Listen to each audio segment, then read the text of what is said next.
Bonjour à toutes et à tous les amis, j'espère que vous allez bien. Je suis en pleine forme aujourd'hui, je m'excuse, hier j'étais vraiment pas en top of it. J'avais une dent qui était sensible. À partir du moment où j'ai pu prendre un rendez-vous chez un dentiste, c'est devenu hyper sensible. Je pouvais pas manger, je pouvais pas avaler ma salive. L'année dernière, j'étais en enfer, vraiment, hein. Et puis tout d'un coup, la dent est tombée toute seule, je suis passé au paradis. L'appréciation de ne pas avoir ce problème. Cela dit, j'avais avancé mon rendez-vous chez le dentiste, donc je vais y aller pour voir si je peux commencer à faire mes soins. Mais enfin bon, je voulais m'excuser d'être pas en super forme hier, mais je vous remercie d'aimer, de partager. Je continue de continuer à souscrire, à commenter. Je vous remercie pour vos dons. Je veux discuter de peinture. Je vous remercie de m'envoyer un email et comprendre que bon, on arrive vraiment dans l'âge du Verseau. Il y aura plus de secrets dans l'âge du Verseau. Tout va se savoir, hein. Ils font toujours tout ce qu'ils peuvent pour continuer à cacher les choses, à empêcher les informations de sortir. Mais dès qu'ils cachent à 2-3 endroits, à un endroit, 2 endroits, pouf, à 4 ou 5 endroits, les informations ressortent. Et puis il y a toutes sortes de choses qui se passent derrière la scène qui ont un sens que seulement si on connaît les tenants et les aboutissants des choses.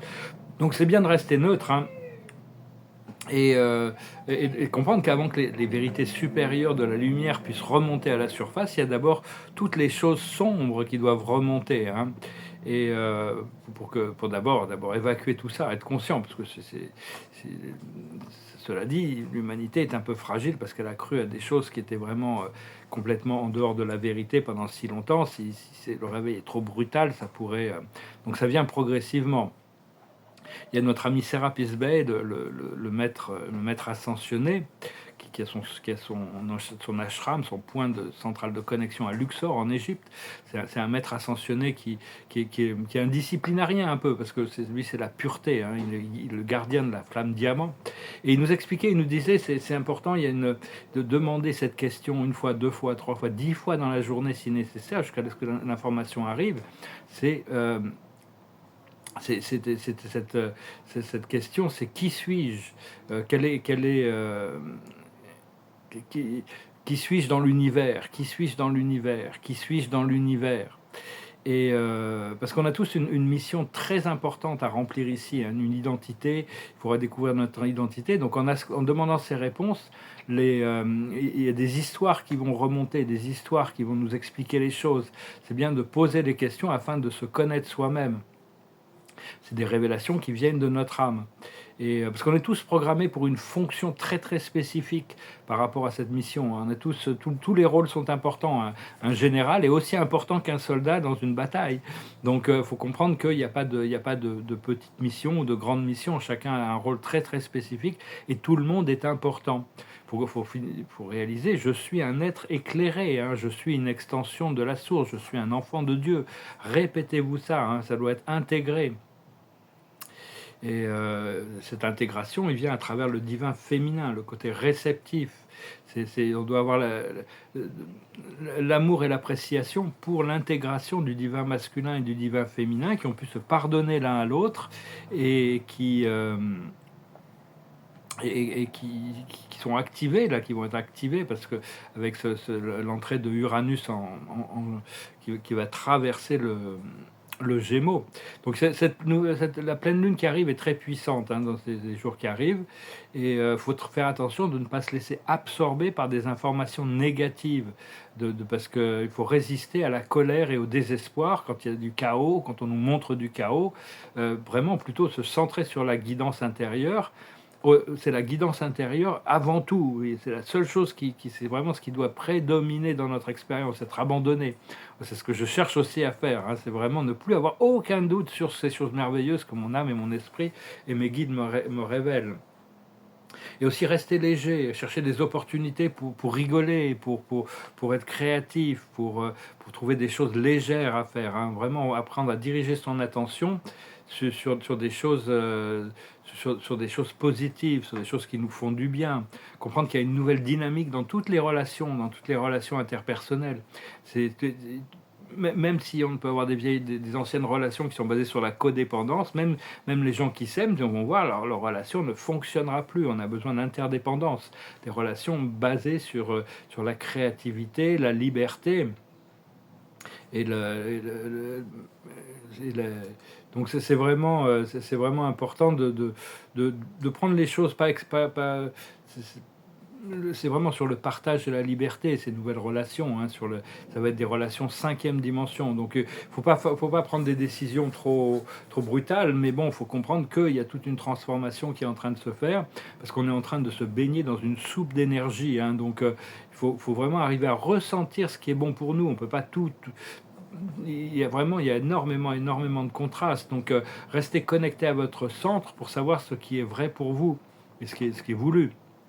Et c'est pas la même chose pour tout le monde, hein, donc pas la peine c'est comme un buffet, c'est Abraham Hicks qui expliquait ça, la vie c'est comme un buffet. Il y a des gens qui mettent dans leur assiette des choses qui nous font vomir, mais c'est pas parce qu'ils mettent ces choses dans leurs assiettes que ça va déborder dans la nôtre. C'est à nous de choisir ce que l'on met dans notre assiette, dans le buffet de la vie. Donc, et chercher à vraiment rester connecté à l'abondance en premier, hein. Et pour ça, il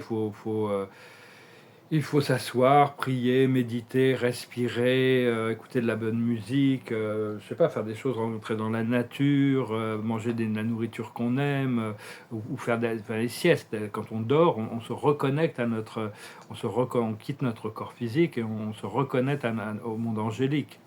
Donc, trouvez toutes ces pensées qui vous font du bien, toutes ces choses qui vous font du bien. Et explorer toutes ces choses qui nous font du bien, parce que on peut pas, tout n'est pas explorable, quoi. On peut pas explorer. Il y a vraiment un nouveau sens des priorités, qu'on doit s'occuper de notre bien-être. Donc voilà, les amis, je vais tirer quelques cartes.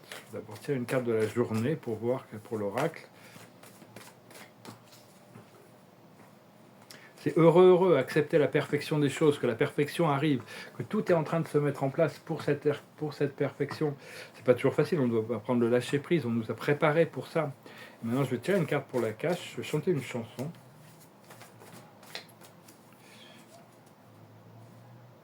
C'est les transports, on est un peu comme une locomotive, on tire tous ces wagons, on doit rester sur les rails, hein, mais vraiment les choses bougent. On verra, c'est pas mal les trains. À une époque, les gens avaient des trains privés, un train privé, on pouvait se balader en train, aux États-Unis surtout, les gens qui avaient les moyens, ils se déplaçaient en train, c'est assez agréable le train, bien qu'on est quand même connecté à tout ce métal, et toute cette énergie du métal, mais enfin bon, on doit vraiment tirer toute l'énergie on est des sortes de locomotives de l'ascension, donc voilà, je vais chanter cette chanson, c'est une jolie chanson, une chanson un peu romantique pour finir. Ça s'appelle Can't Help Falling in Love. Wise men say only fools rush in, but I can't help falling in love with you. Shall I say, would it be a sin if I can't help falling in love with you? Like a river flow surely to the sea, darling, so it goes. Some things are meant to be. Take my hand, take my whole life too, for I can't help falling in love with you. Chanson de Elvis Presley. Voilà, je vais retirer quelques cartes. Avec le tarot des anges, les anges sont vraiment les mains de Dieu dans l'univers, hein, donc connectés avec vos anges. Et ça correspond bien à ce que je viens de chercher à exprimer ici, ce que je ressens, hein, déjà, parce qu'on doit s'aligner avec ce que l'on ressent. Et là, c'est la carte de la journée, c'est le bien-être. On doit vraiment chercher tout faire pour notre bien-être. Et des fois, passer par l'enfer, ça nous fait apprécier le paradis. Le simple fait de ne pas avoir cette dent qui me rendait, je ne pouvais plus avaler ma salive, c'était infernal. Mais je me suis même retrouvé à prendre de la codéine, ce qui n'est pas du tout mon genre de prendre des médicaments. Mais même avec ça, ça me faisait mal. Et puis tout d'un coup, j'ai trouvé une position où ça. Je dis, ouais, je pense que je vais pouvoir dormir. Et pouf, la dent est sortie. Et là, c'était au paradis. C'était le paradis. Ouais, faut... le, la sagesse, c'est la confiance en soi, la confiance aux autres, la confiance en Dieu, la confiance au plan. Mais vraiment, on doit retrouver cette confiance. Ça passe ou ça casse, mais allons-y, hein, de toute manière. Donc, ce qu'il faut comprendre, c'est l'hésitation. C'est un peu le contraire de la confiance. Hein. Si on hésite, c'est que des fois, on peut hésiter sur les choses, mais bon, à un moment donné, on y va et puis on voit comment ça se passe. Ce qu'il faut comprendre, ce qu'il faut faire, c'est l'apprentissage, continuer cet apprentissage. On a nos guides, c'est un apprentissage on a tout cet apprentissage dans le monde physique, mais on a un apprentissage dans le monde intérieur, avec tout notre complexe spirituel qui nous apprend. Et l'aboutissant, c'est l'amour terrestre, l'amour céleste, le partage, la connexion. L'amour, c'est toujours connecté à quelque chose. Donc voilà, les amis, je vous souhaite une excellente journée. Je vous remercie pour tout et je vous dis à bientôt. Namaste.